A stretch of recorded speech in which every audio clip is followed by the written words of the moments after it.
Good morning and welcome to Breakfast on the Grill. I'm Chef Jim Murray with the National Pork Board, and today we will be building a flavorful and hearty breakfast on the grill.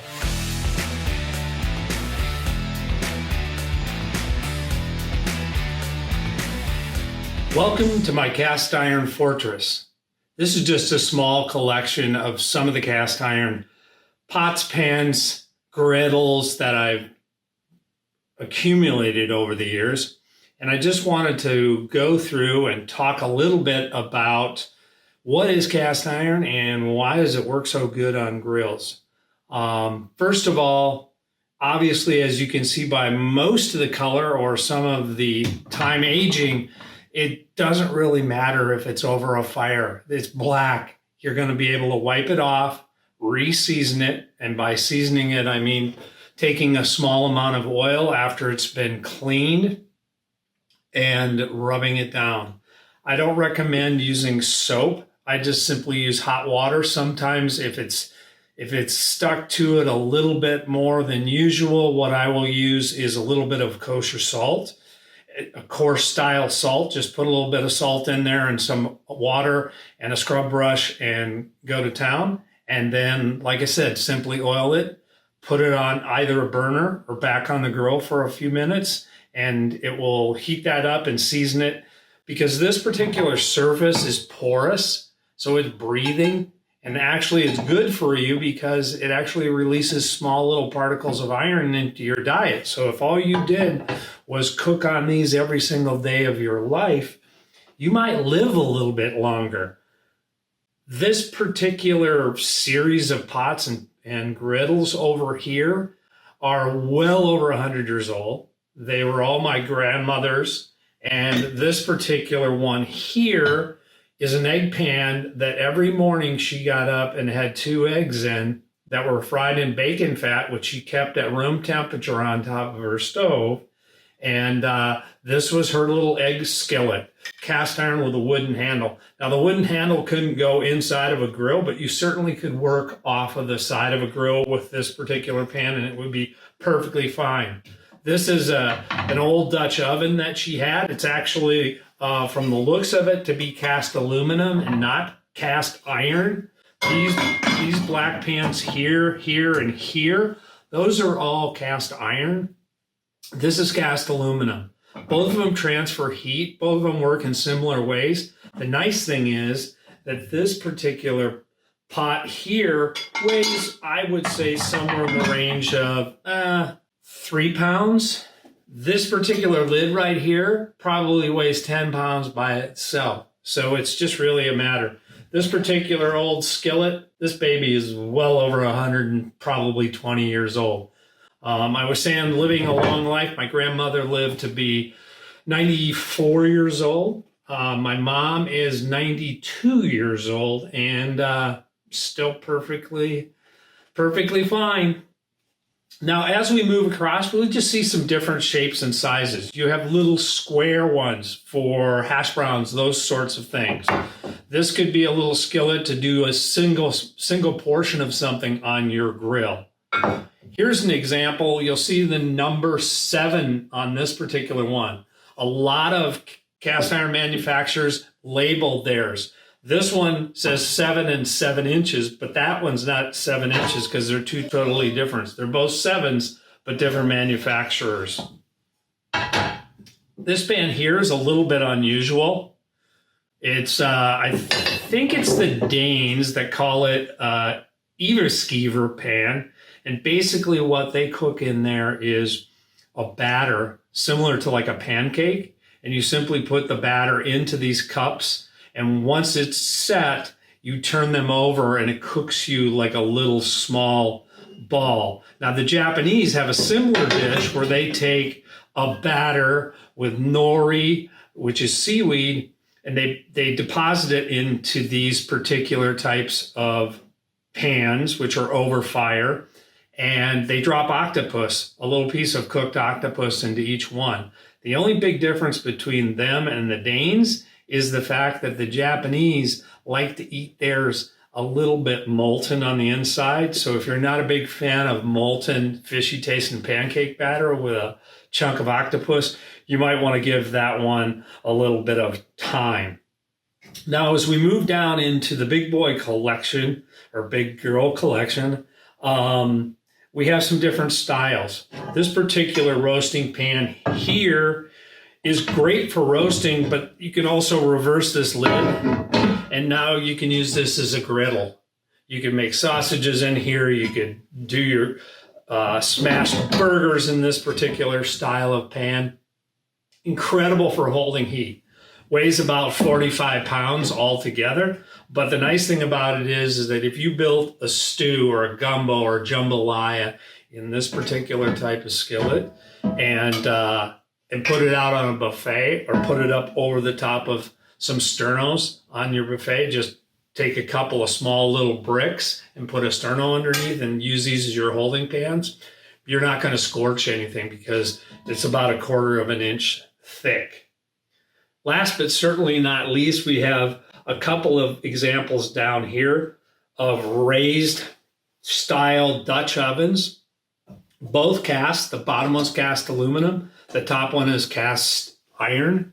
The lip has a slight flange on these, meaning that it has a little bit of a ridge around. And the reason for that is these were designed to have coals shoveled underneath them, some coals put on top, which could radiantly cook the second one. You literally could cook these as high as probably 4 or 5, depending on how stable the ground is.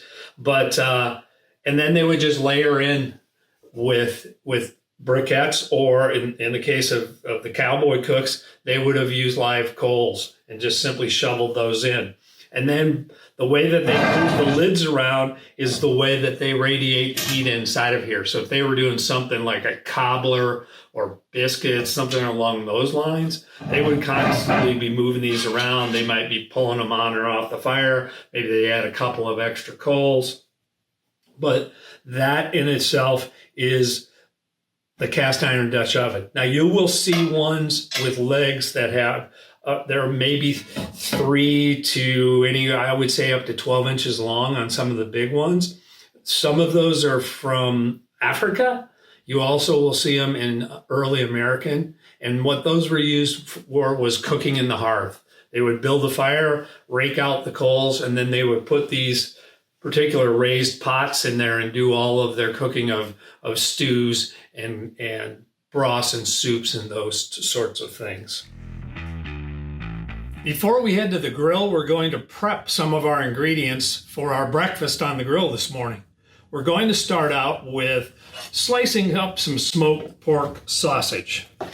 This is an andouille sausage, and so I'm just going to cut this on what they would call a bias, which is an angle. Just gives us a little bit more visual. And also will increase the cooking time because you're opening up the cooking surface. Now you could pre-grill these ingredients if you wanted to add yet another layer of flavor, but I'm going to just simply cook them in the bacon fat. So what we have here for whole hog, we've got bacon. We'll start by rendering that down. We've got some spiral sliced ham. Then we're going to have potatoes. These are small little butter potatoes, jalapeno chilies, and sweet onion. So all I'm going to do with the potatoes is to simply split them in half. And I kind of like to use the natural differences in the potato to create some interest. So some of them I'll cut long, some of them I'll cut straight across. What will happen is they will all cook evenly. That's the main thing, is to cut your ingredients so they cook evenly. This is going to be about enough for 4 people.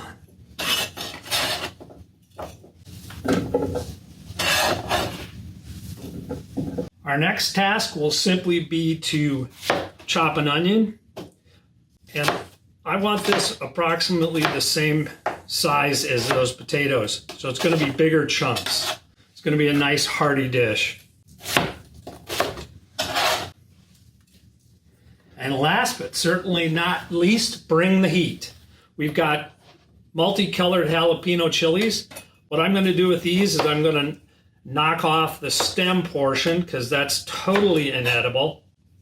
Now we have one of two choices. If we want this to be spicy, which we do in this particular case, I will leave the seeds and the stem intact and simply cut these across in relatively good sized pieces. But these are jalapenos, so they're not super hot.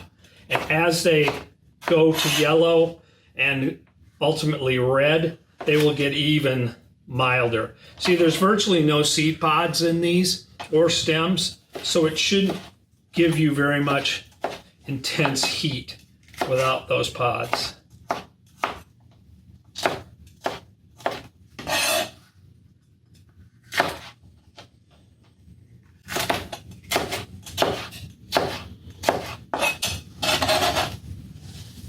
Okay, we have the foundation of our Heavenly Hog hash. We've got our jalapeno peppers, we got our potatoes, onions, bacon, smoked sausage, and ham. We're heading to the grill. What goes great with hash and biscuit gravy? Well, nothing better than buttermilk biscuits. So what I've got here is my dry ingredients, which consist of flour, a little bit of salt, baking soda, baking powder, and then I have buttermilk. That's my liquid, and the buttermilk will activate the baking soda and baking powder, so it acts as a leavening agent. It's what makes your biscuits rise. So I'm going to simply stir this together till it just comes together. You don't want to overwork your biscuits because then they'll get tough. But you got to have just enough liquid.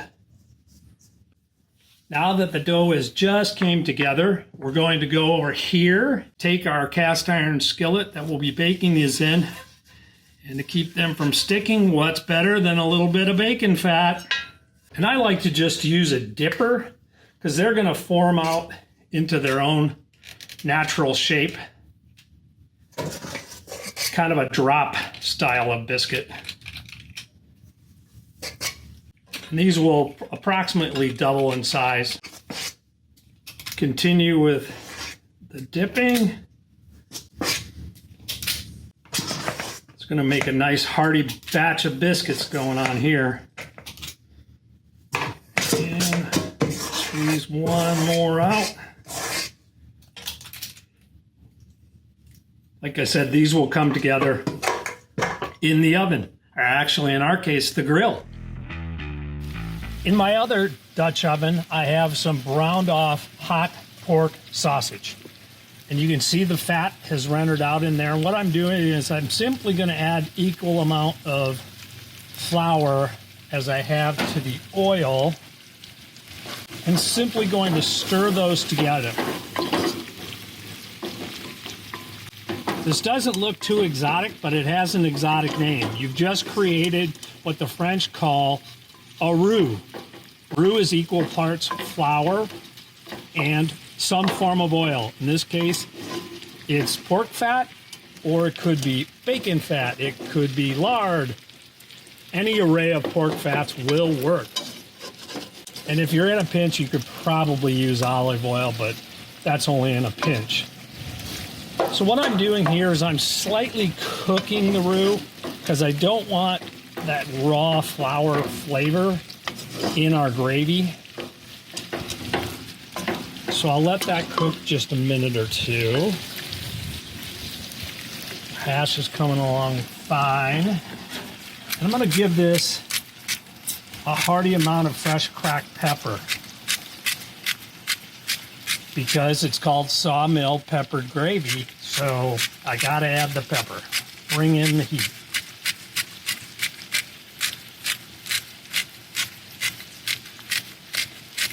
The other nice thing about cooking on a gas grill is you really have control of the heat.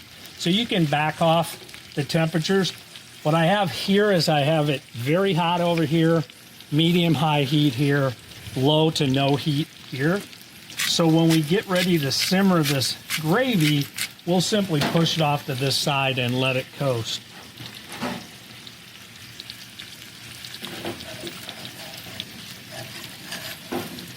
Now I'm simply adding some half and half.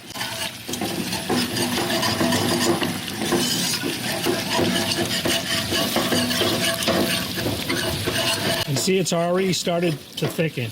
Now, if I let it go with just that little amount of half and half, it probably would end up way too thick by the time that we finish. So I'm simply going to add some, and it may look like it's relatively thin, but remember, this is going to simmer for probably another 20 minutes on the grill.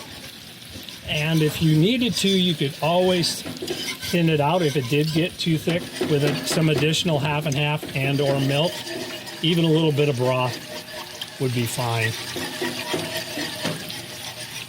So I'm going to bring that up to a simmer and see if I need to add any more milk.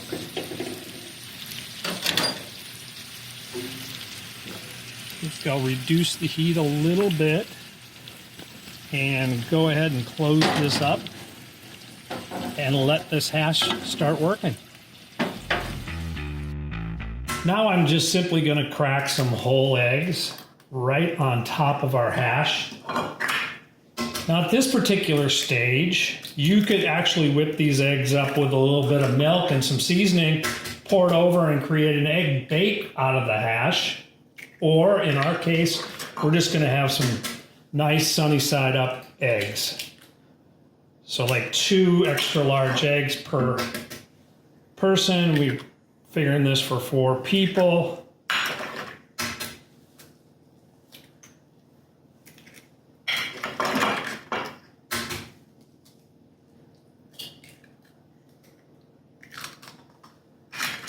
And now we'll close the grill back up and let these eggs bake.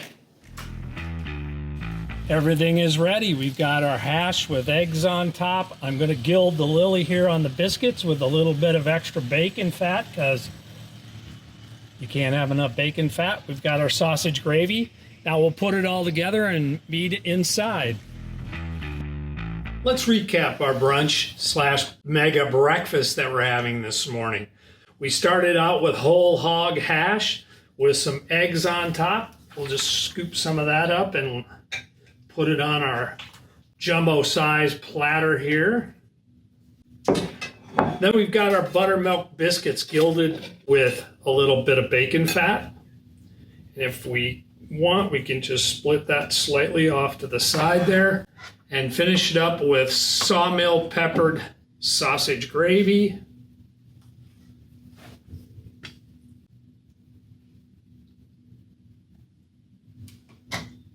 And there we go. And here in Wisconsin, a brunch isn't complete without a Bloody Mary. Cheers. And every Bloody Mary always comes with a beer back. It's a local tradition that we don't want to break. So Bloody Marys, this one has a little bit of bacon dust in it, finely cooked bacon, pureed and dusted into it, along with that beer back. So cheers.